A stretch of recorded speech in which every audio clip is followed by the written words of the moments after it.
ンガードディアデイズ。どのモードで遊ぶ？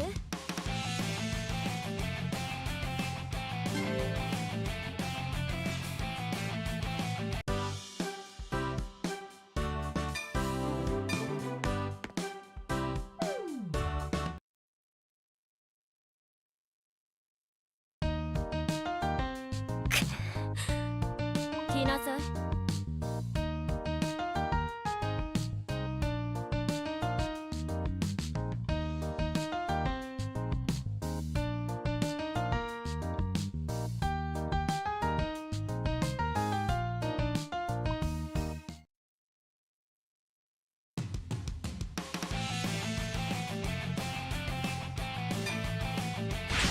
始めよう。ファイト。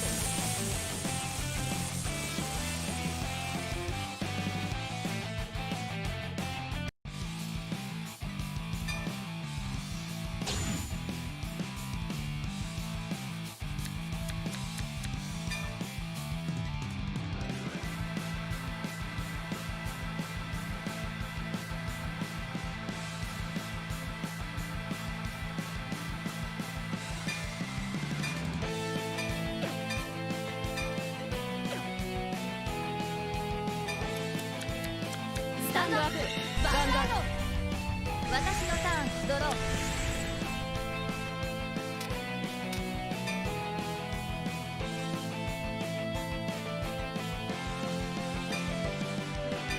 ライド。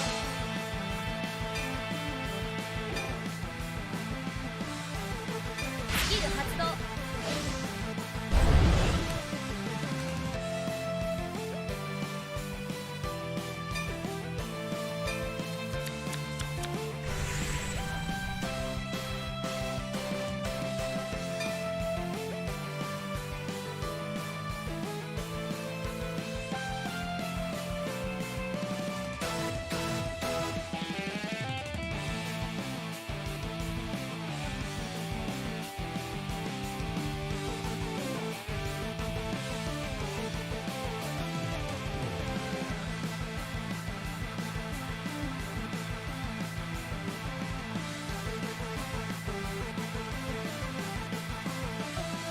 次どうしていこうかな。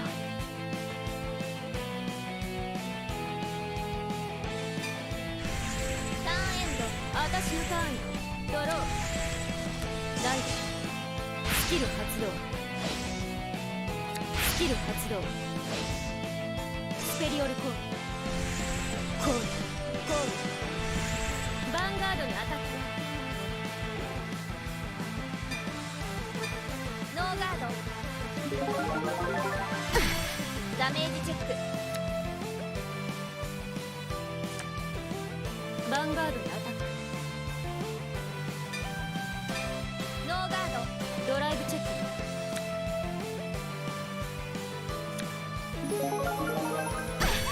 ダメージチェック。ヴァンガードにアタック。ノーガード。ダメージチェック。ターンエンド。私のターン。ドロー。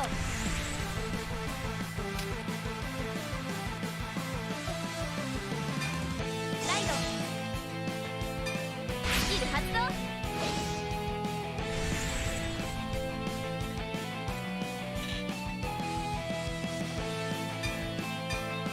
コール。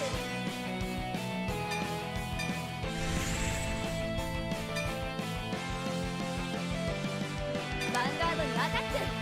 ノーガード。ダメージチェック。クリティカルトリガー。クリティカルプラス。パワープラス。リアガードにアタック。ノーガード。ドライブチェック。ドロートリガー。パワープラス。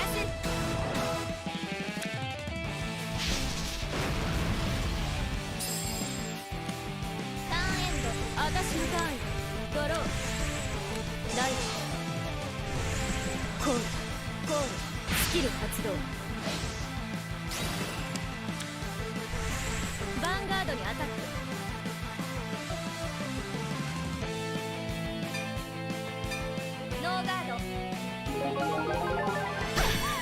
メージチェック。ヴァンガードにアタック。スキル発動。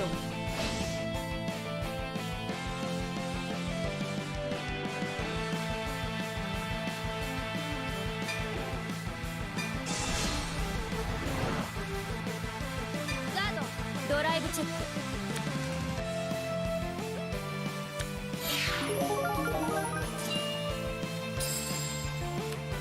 ヴァンガードにアタック。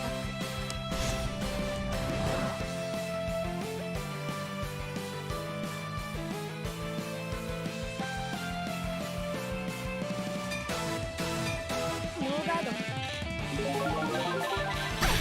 ダメージチェック。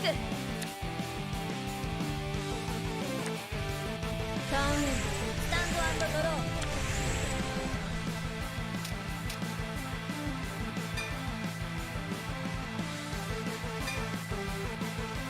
これで勝負を決める。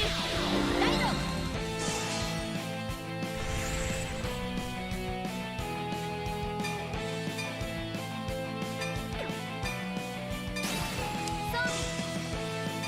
スキル発動。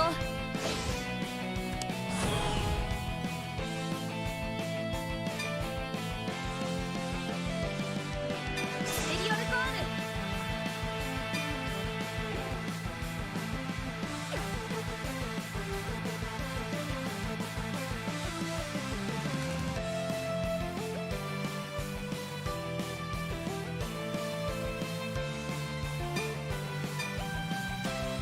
コール。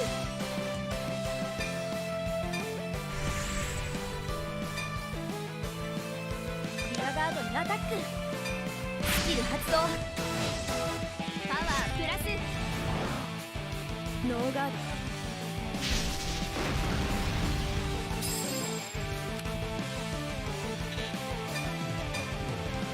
リアガードにアタック。ノーガード。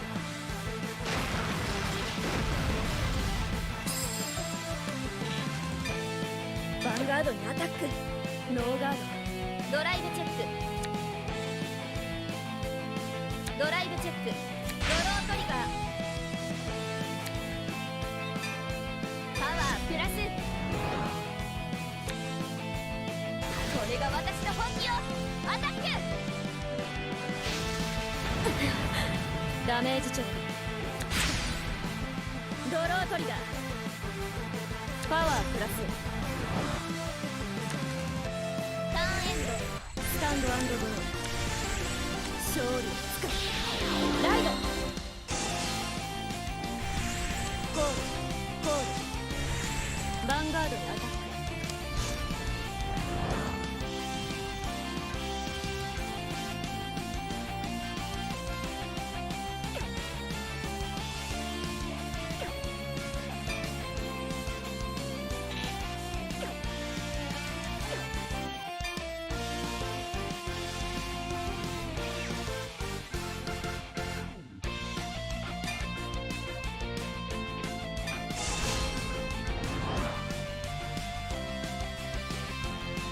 ガード。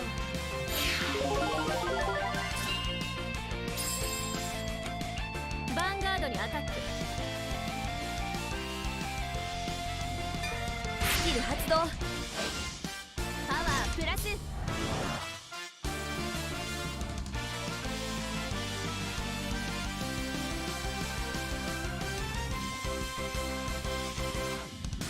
ノーガード。ヴァンガードにアタック。スキル発動。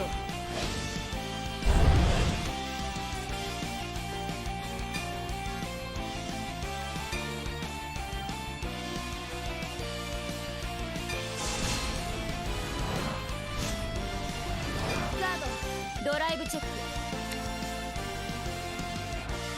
ドライブチェック。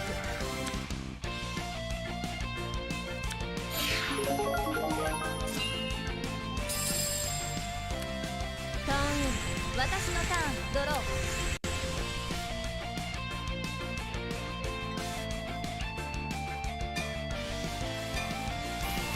ペルソナライド。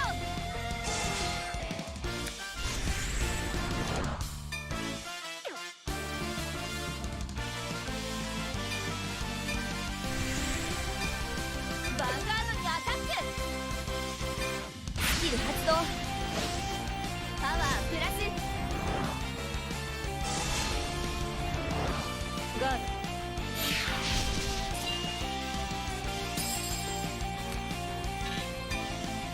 ヴァンガードにアタック。ノーガード。ドライブチェック。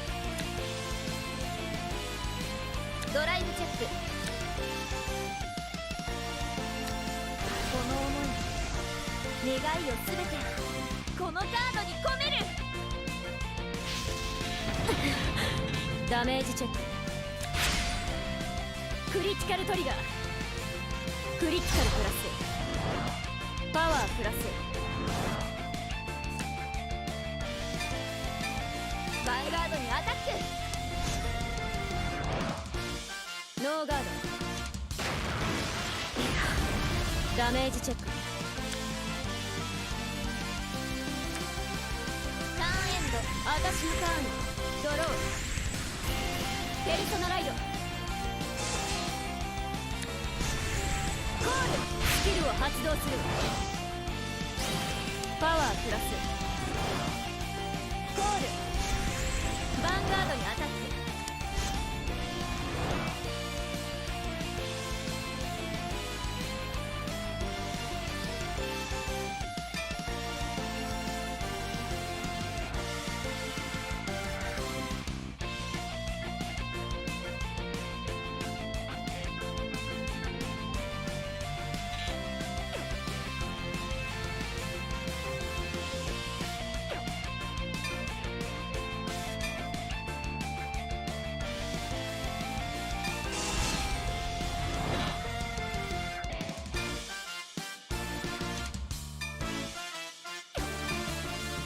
スキル発動。完全ガード。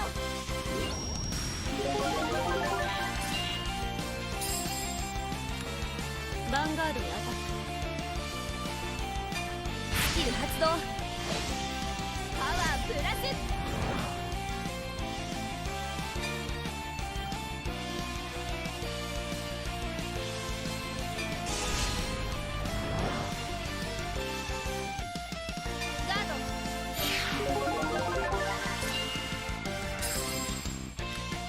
ヴァンガードにアタック。スキルを発動する。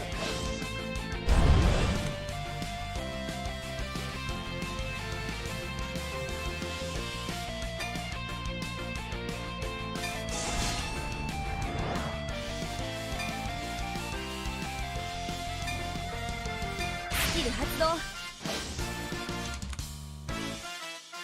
全ガード。ドライブチェック。ドライブチェック。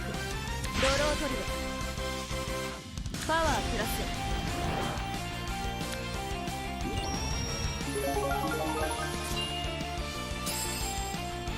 断じて負けない。スキル発動。スペリオルコール。ヴァンガードにアタック。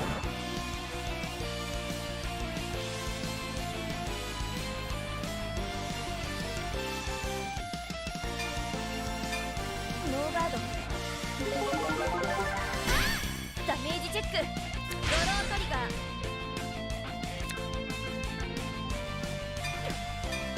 パワープラス。いいヴァンガードファイトでした。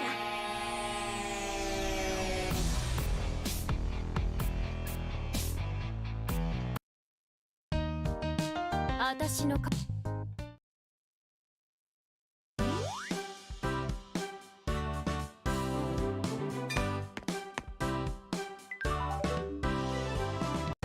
いらっしゃいませ。どれにします？どのパックを購入します？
また来てください。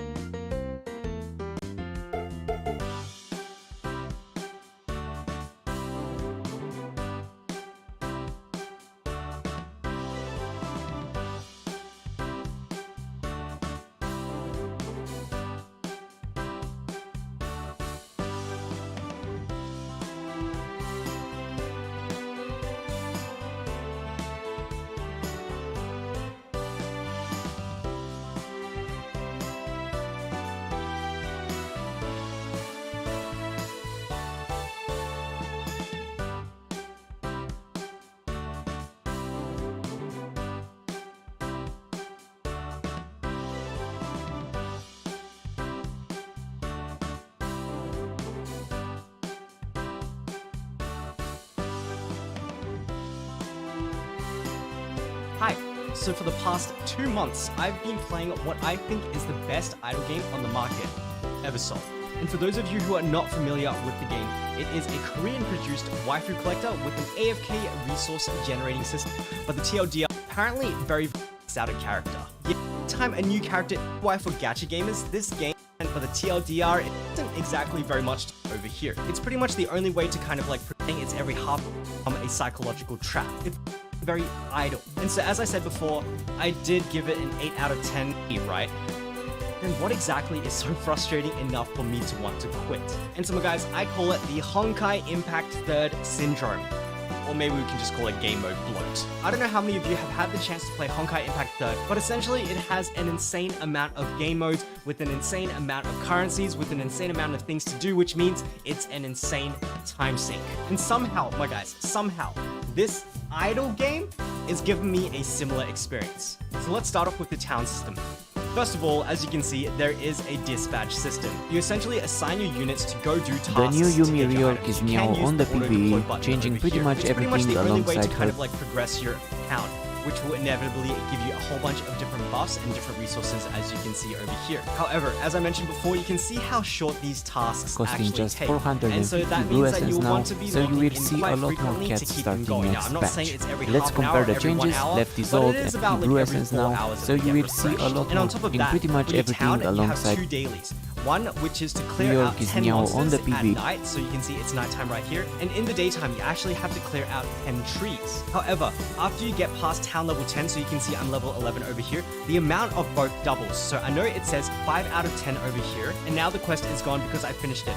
But you can see on the minimap that there are still a whole bunch of different mobs because there are now 20 of them. You could skip these mobs considering I've already finished the The daily entire quest. match, However, and as this you is can it. see, each time So I'm when killing Yumi these attacks mobs, and they are spells dropping strike something. champions, And she one of the heals, things that and they if she can actually attaches drop to an ally is within a 4 full seconds ticket, of a that, full they are healed pull. as And so well, unfortunately, or you the can see heal that the will generosity of automatically this trigger game if Yumi starts is to already become a attached to an ally. psychological Yumi trap. gains If they're gonna friendship drop with single her pull ally tickets, of whenever course they you're kill a gonna want to champion or do all minion, of them, right? and Not the ally just with 10, the you wanna most clear all friendship 20. becomes her But on best friend top of and that, grants Yumi bonus you can go effects to monster her hunting abilities in your while friend's she's town attached to as them. well. And in You your can see friend's who is town, the there best are friend also by another the 20 list as well. mobs. But on top Q of is that, still each time you clear the the daily slow for your for 5 friends, seconds. you are And this guaranteed can a be pull, increased from her as allies' you can see crit right chance. there. The And then all missile of is a that, bit you can smaller actually though, do and 3 it times reveals a day targets hit for 3 now, of your but you friends. can So as control can it see, all the receive way. help, receive 20% help, heal and receive shield help, power 2 based out on of the ally maximum level, 3. and And her if that ally wasn't gains bad enough, like only look mana. at all of these Finally, the different old game school modes. Soraka First up, we've healing got a with duel mana game, magic which is back. provides materials Yumi is to now choose a some mana potion characters. too, not Then just a we've got health the potion. upcoming And guild her raid, new which hasn't ultimate is even changed been quite a released yet, bit. so She that's fires just going 5 to be waves even that now more affect work every enemies single and day. allies. We've got a If dimensional cast while labyrinth, attached, which actually she can also resets every steer the 2 waves days. to follow Like her this one mouse. gives you the For currency allied to go by champions, that the waves angel heal. unit. We've got The heal another is dungeon increased called for Hall her of best Memories friend, that and the resets best once a friend week also that gains gives you bonus armor enormous and magic upgrade resist, materials as and all well as excess pulls. Like healing is look at converted to all a of shield, that. and We've for got an enemies arena the system, waves so do it's damage 5 and hits apply per stacking day. slow, And but these it coins no that you longer get from rules arena, them. you can see But the these guys damage over is here. higher than They before. contribute to Casting you you and being me able will to buy revolve the the wave demon in its unit. current And of course, direction, we have the and it events also in which you works have for to the do a champion couple of attached stages a too, day, so in which you the don't need rewards to are get not off, only use skins, it on free rate skins, and I don't think but there are it any doesn't paid work skins on right now, herself. but And there that's are it, quite also a big rework. full copies Sorry if this of was a epic bit weird, characters. but I It was recorded the honestly rework the in a last real event match that too made to me show you all almost the quit. abilities It and had what us you can essentially do, doing not 5 just raids a screenshots of day, her 2 and the tips of issue random was the footage. rewards Let me were know giving if you crap. like the Like changes, literally everything and if that you're you do ready in to this see game, me you'll be every rewarded match quite on the handsomely next for it. patch And on. there are just so Leave many a things to do. Like look at this,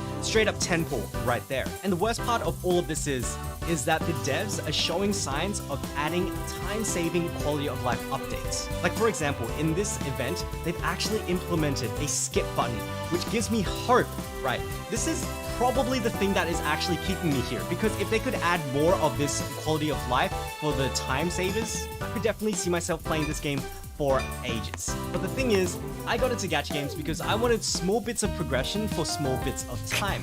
The time that it takes for me to do all of these tasks, I only talked about the daily tasks, not even the permanent game modes. The time it takes for me to do all of those things, all of those dailies, all of those tasks, is pretty much the same amount of time that it takes for me to do all of the dailies in all of my other games combined. And so my guys, for those of you who are looking for a main game, I do think that this is it.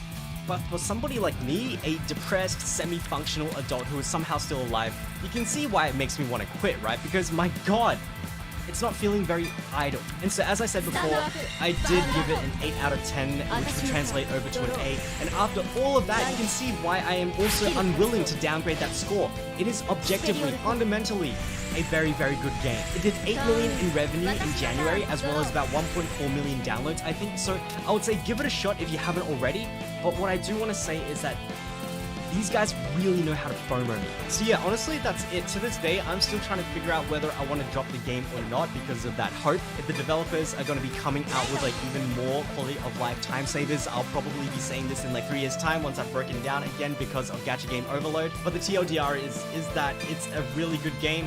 It just takes way too much time. And the devs are also showing a little bit of initiative in trying to reduce that time, giving me hope. I don't know guys, tell me what you would do. Let me know in the comments down below because I am struggling. With that said though, that is going to bring us to the end of the video, and you already know the works. Like, subscribe, and notification bell on. And so it's all good things must come to an end. My name is Lace. Thank you guys so much for watching, and I'll catch you guys in the next video. Bye-bye.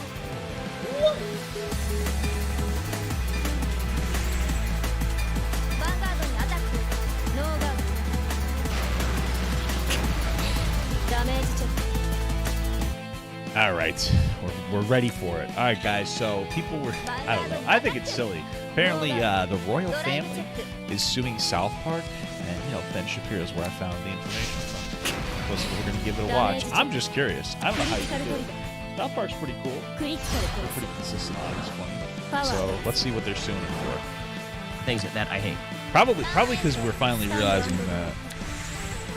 Yeah, I know I'm gonna upset my European audience or for however many I have. But I mean, probably it's just what's the point in having a king and a queen and they don't do anything. It's just a waste of money.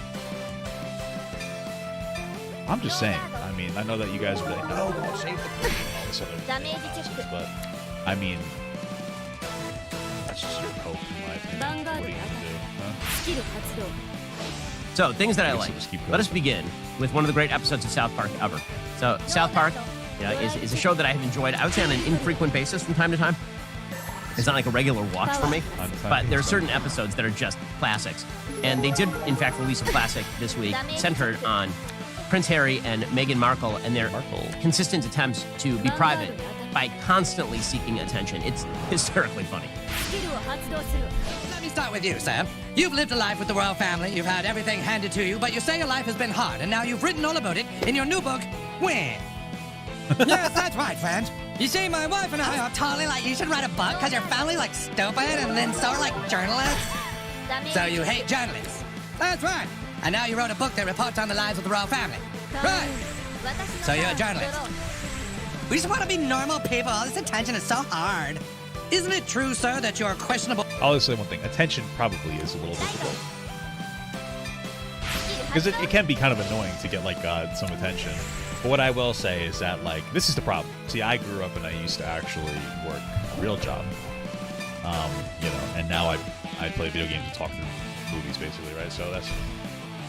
And, like, it's different. It was substantially more stressful to actually work a real job, but sometimes it can be annoying being a little bit more in the public spotlight, so I can get that.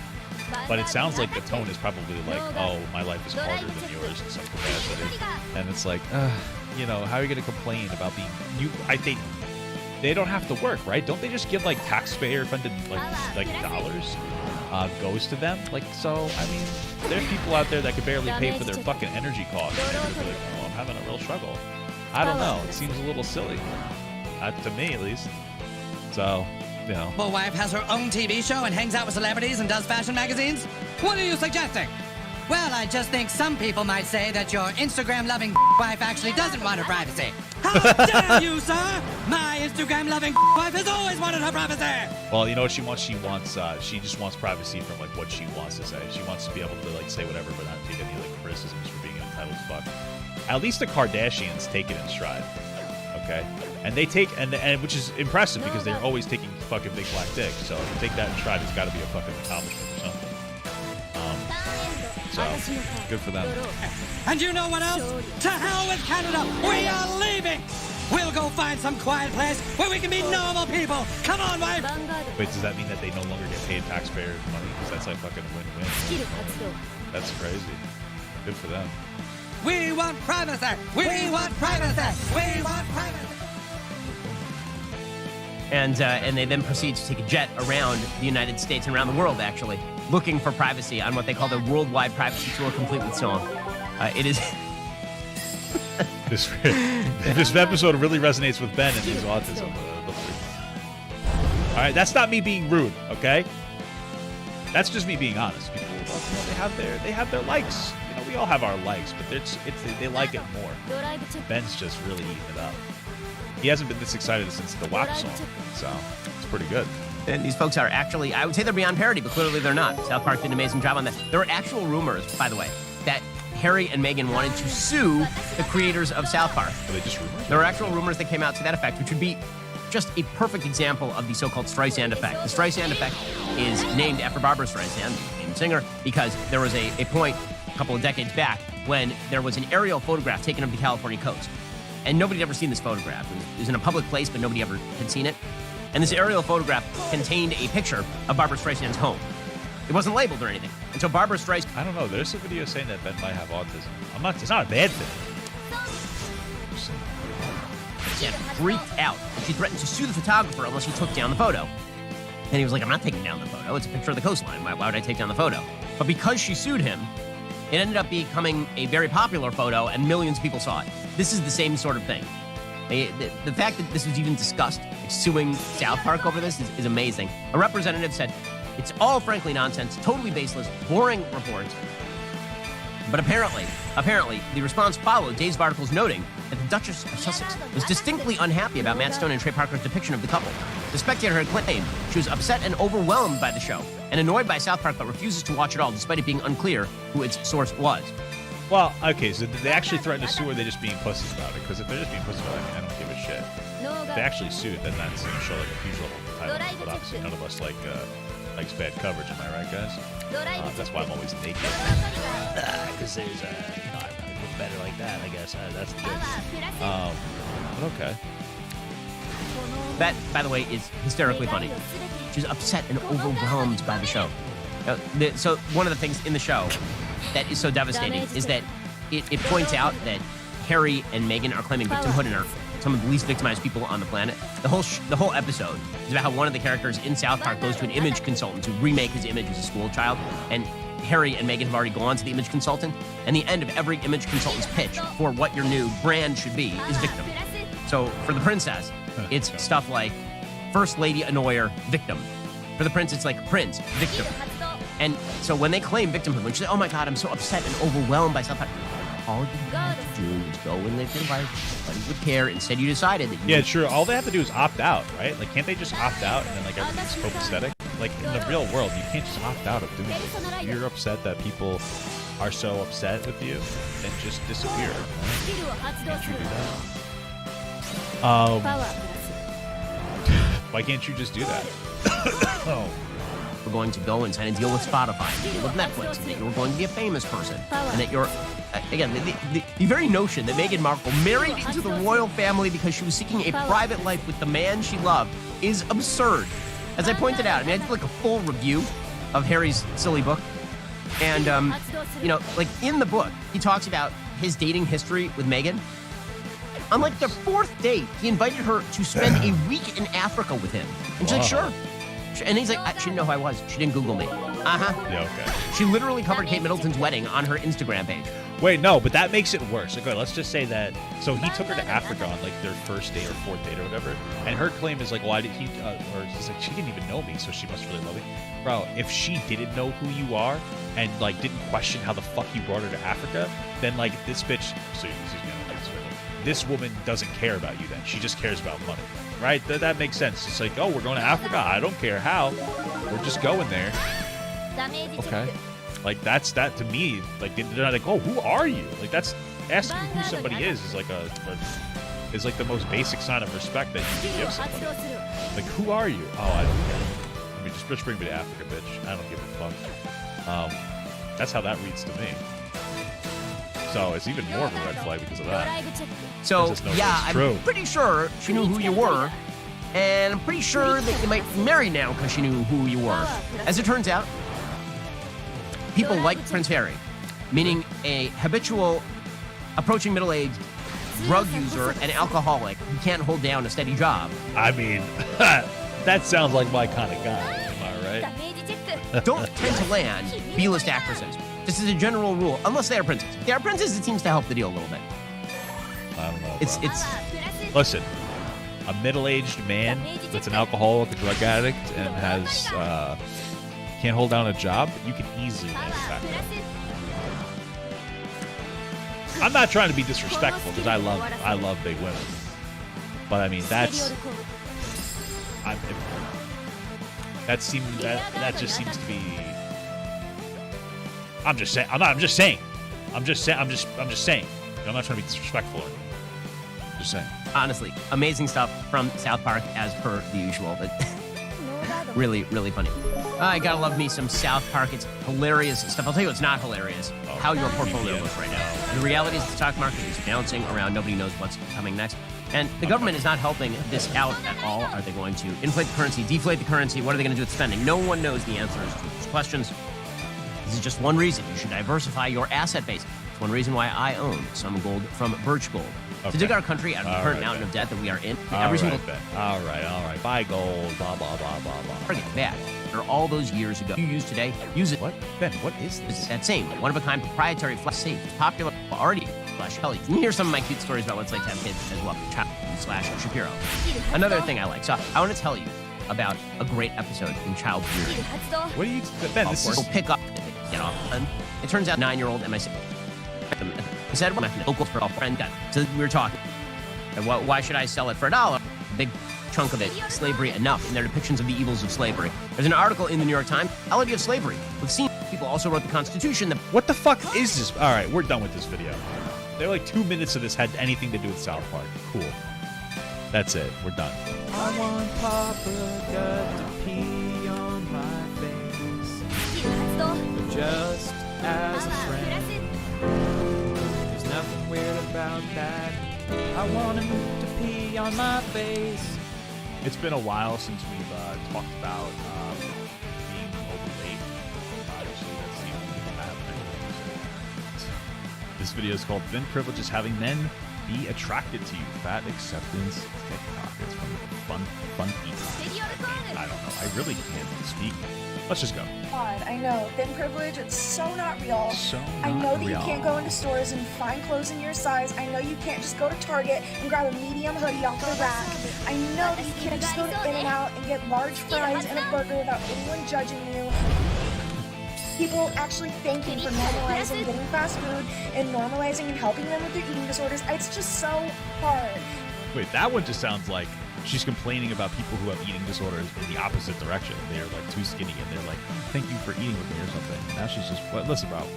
I don't know if I would call it like a thin privilege, because I think the concept of like privilege is weird. Like being thin is, or being a healthy size, because being too thin is unhealthy. I feel like that's just default, right? That's just supposed to be default mode. You know what I mean? And then unfortunately, people gain a lot of weight, and it's a lot of times it's like different issues. First of all, if you're a fat person, it's 100% like your control. It's hard though. It's easy to lose weight, not easy to keep the weight off, right? There's systemic issues as to why people are overweight. You know, we have very addictive foods. Whatnot. Our FDA is ineffective. We have healthcare problems that prevent people from ever being able to get, or it's very expensive to get things like insulin, which can help you get the motivation to go back to the gym, because if you're insulin dependent, that means that like you're probably like feeling super sluggish all the time. you know, there's a lot of these different things, but like, so I call it like a fat disprivilege, I guess. Like, it sucks. I'm a big guy too. It sucks not being able to find clothing, but like, I wouldn't, you know, call that a thin issue. You know what I mean? It's like, it's not thin people's fault that I'm fat. I don't know. Like, you know, sometimes you got to buy some more airplane seats. I've never actually. Wow, that's so good. I got fucking killed 3 times. You know, you buy a couple of extra seats. A lot of airlines have like a thing where you buy an extra seat, and then they'll refund you if you don't use them all. So I don't know. I just wouldn't call it a dis. I don't know. I don't like the privilege stuff. It sucks, but like, you know, maybe make some ways to lose weight. And again, like slow effort. Try to get that 20-minute walk in every day. Try to don't drink your calories. Try to, you know, have whole grain carbs if you're gonna have anything. Stuff like that. And I know that like Eat fibrous, nutrient-dense vegetables every meal. Hey, what's going on, guys? How you doing? You know, I love it too. Yeah. guys totally don't prefer like moderately thin women. Well, yeah, guys do prefer thin women. I think that guys now like prefer like women that are like not as thin anymore. I think that like, the beauty standards have shifted a bit to like thick women that are a little chunky. That's just what I think, but you know, I certainly like it. But like again, like that's, you know, now we're bordering like shaming people for not wanting to fuck you. You know what I mean? Like if I walked up to a woman and she wasn't attracted to me, I'd say, oh, so you won't fuck me? Oh, what a privilege. You know what I mean? You'd call that harassing them. You know, but according to, you know, some fat acceptance people, the people that become toxic with it, like this person seems to be, like it's like shaming people into wanting to fuck you is acceptable. They are usually Eurocentric and white. It's just so hard. Like it's so not real and it doesn't exist. Isn't that what she is? And just Dude, she's fucking railing out the fattest part. fat people have it so easy and it's so normalized to be thick. Yeah. I get your struggle. I really do. Thank you. I appreciate that. So she gave a few examples of what thin privilege is. She said buying clothes off the rack is thin privilege. It isn't. Like it's more about the availability. Like it's difficult. I know somebody was like, no, it's easy. Walmart has 5X now. Not everywhere. Not, at least not by me. It's still a little difficult to find clothes that fit for me. But like I'm not calling it like a fucking disprivilege here. You know what I mean? It is what it is. He then said that some stores not having plus size clothes is thin privilege. But there are also a lot of stores that are plus size only, like Torrid. So there are not a lot of stores. Like I just want to be explicitly clear. There are not a lot of stores, and Torrid's quality is really shit and it's really expensive. Like there, like fat clothes is an issue, and you could say it's because there's not as much of like a demand for it. That's fine, but like it is not as available at all. A lot of the sections are taking plus size out of their thing. You know, so it's not a huge availability of exclusively fat people stores. So that's just not true. But there is some available. You know, you can get them online, but it makes it difficult when you buy stuff online because then you can't like test it yourself. And like, yeah, there's issues. I just wouldn't call it a privilege. And I wouldn't turn myself into a fucking victim about it. You know? are thin people oppressed in those stores? Then she said that eating burgers without judgment is thin privilege. Eating food without judgment. I will say, like, you know, just because I'm a fat piece of shit, it doesn't mean you have to stare at me while I have my burger. Okay, I know I'm fat. You're not gonna make it in, but that part is like an issue. Just like, yeah, well, I'm fucking chunking it out. Like, just leave me alone. You know, give me the side eye, but don't let me know. Isn't a privilege. She also said that being thanked for helping people with their EDs is a privilege. That isn't a privilege, and it's also not exclusive to thin people. I've seen a lot of fat people getting praised for helping other people recover from their ED, so I think you're just not looking in the right places. I think she's talking about like on TikTok. It's mostly thin people.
勝つぜ。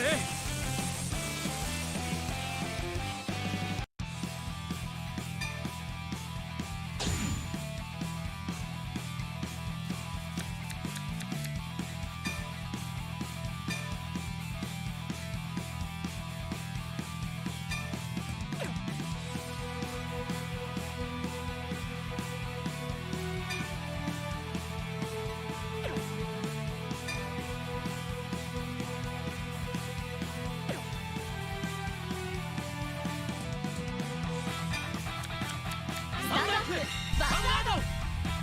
俺のターンだ。ドロー。ライド。ターンエンド。スタンド&ドロー。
ヴァンガードにアタック。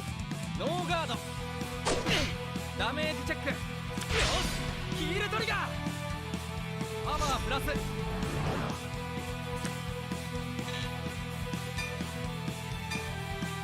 ァンガードにアタック。ノーガード。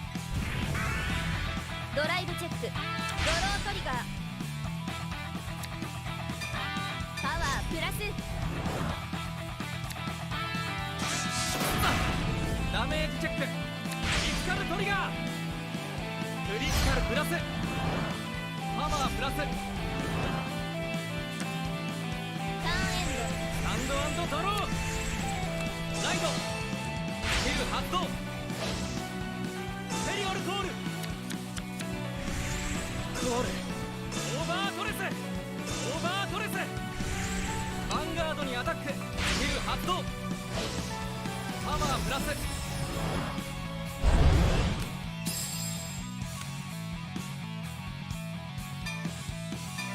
ノーガード。ダメージチェック。ヴァンガードにアタック。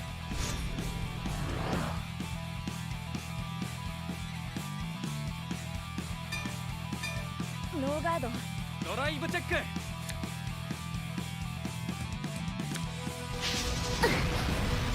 ダメージチェック。ヴァンガードにアタック。スキル発動。パワープラス。ノーガード。ダメージチェック。よし、フロントトリガー。パワープラス。ターンエンド。私のターン。ドロー。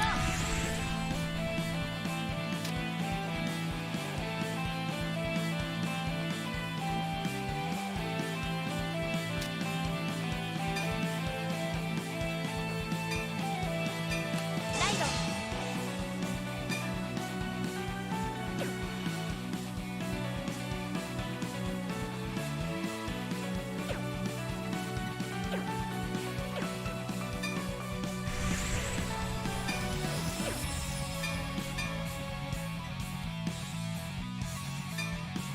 オーダー発動。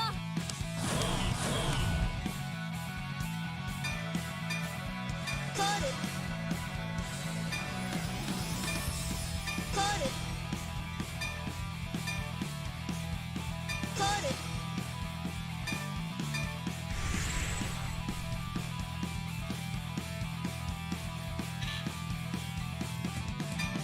ヴァンガードにアタック。ノーガードだ。ドライブチェック。ドロートリガー。ワープラスダメージチェック。よしヒールトリガー。パワープラス。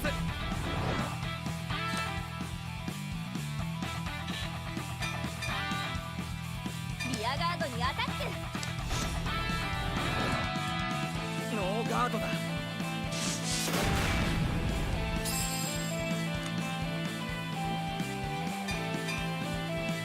リアガードにアタック。ノーガードだ。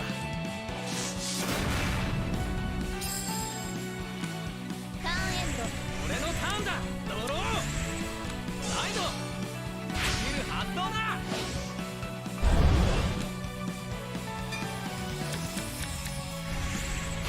発動だ。スペリオルコール。オーバードレス。ヴァンガードにアタックだ。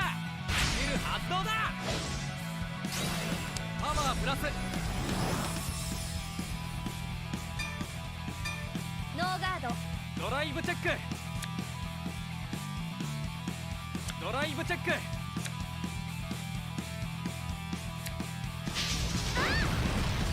ダメージチェック。ドロートリガー。パワープラス。ヴァンガードにアタックだ。スキル発動だ。パワープラス。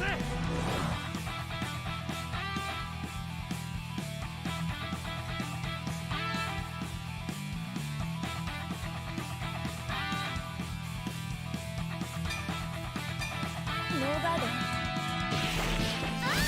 ダメージチェック。オーバートリガー。パワープラス。ターンエンド。私のターンドロー。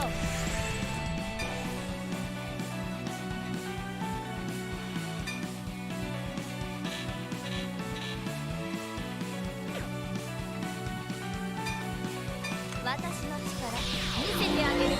ライド。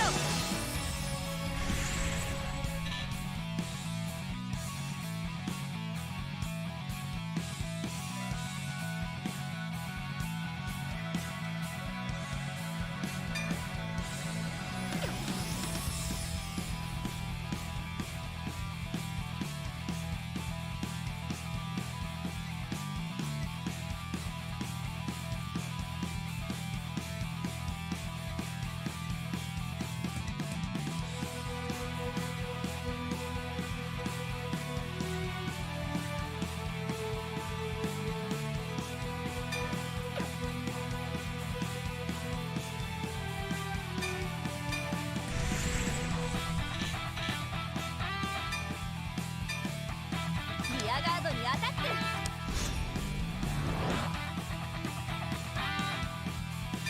スキル発動。ノーガード。ヴ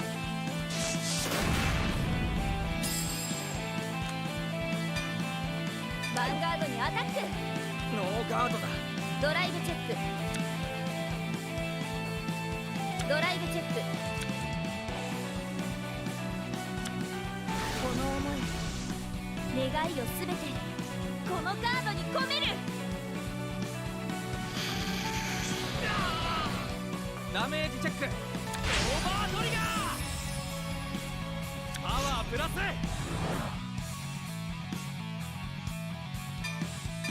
ターンエンド。俺のターンドロー。ペルソナライド。ここはゴールだ。ヴァンガードにアタック。スキル発動だ。パワープラス。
ブチェック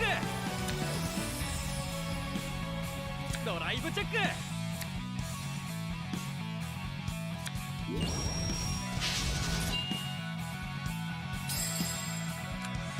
ァンガードにアタックだ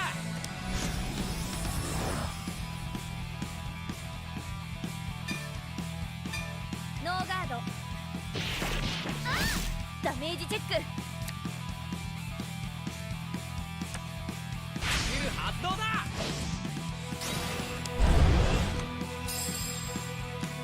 ーンエンド私のターンドロー。スキル発動。一気当選。ペルソナライド。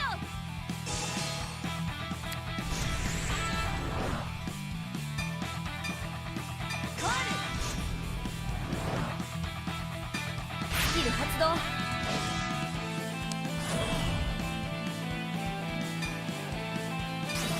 パワープラス。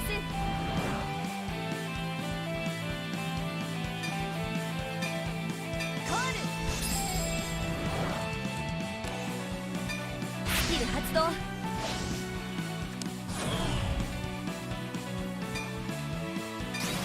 パワープラス。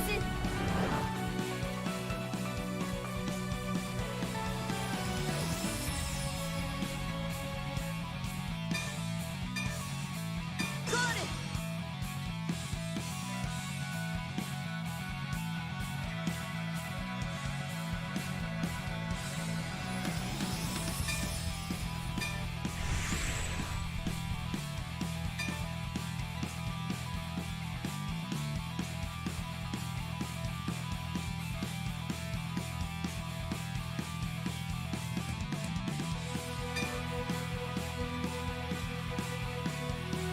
リアガードにアタック。ノーガードヴ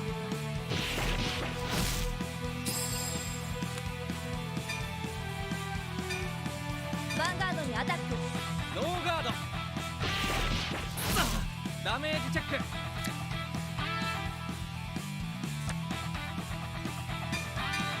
ァンガードにアタック。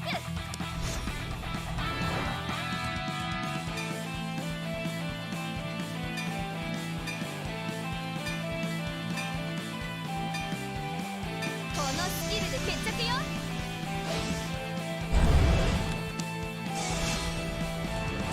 スキル発動だ完全ガードドライブチェック。ドライブチェック。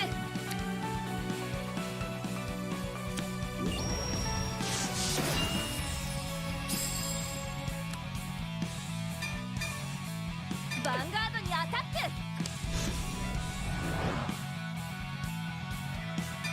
スキル発動。ノ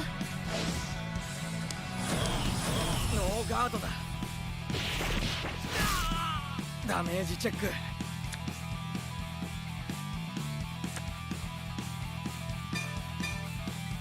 ァンガードにアタック。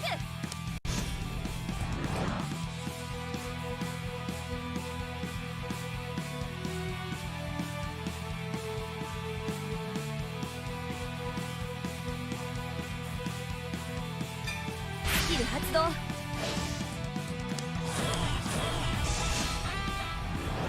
スキル発動完全ガードタ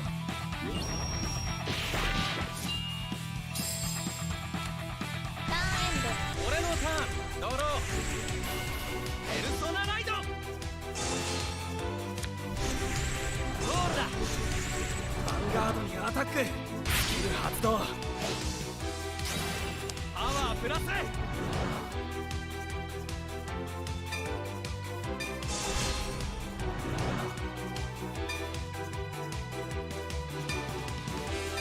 キル発動。完全ガード。ドライブチェックドライブチェッククリティカルトリガークリティカルプラスパワープラスヴ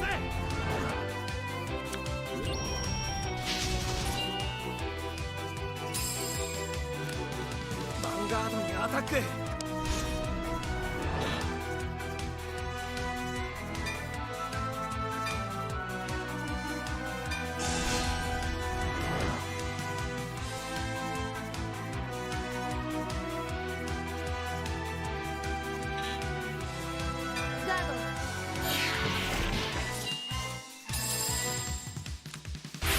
動メ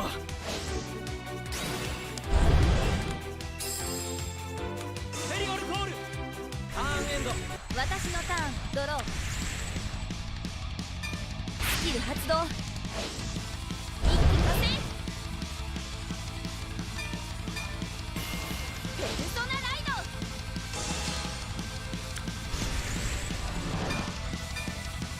ゴールスキル発動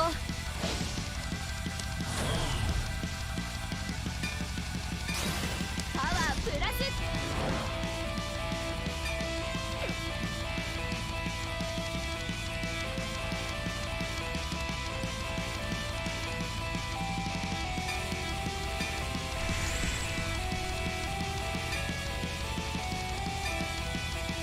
リアガードにアタックノーガードだ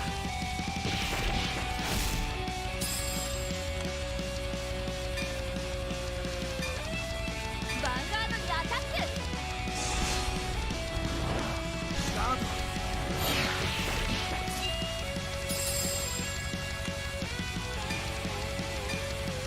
ヴァンガードにアタック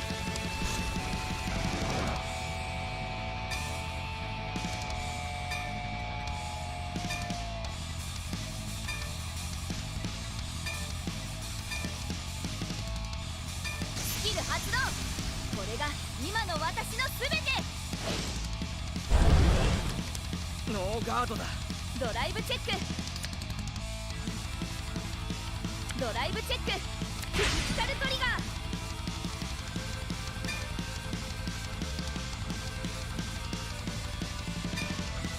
クリティカルプラスパワープラスこれが私のヴァンガードダメージチェック私の勝ちでやった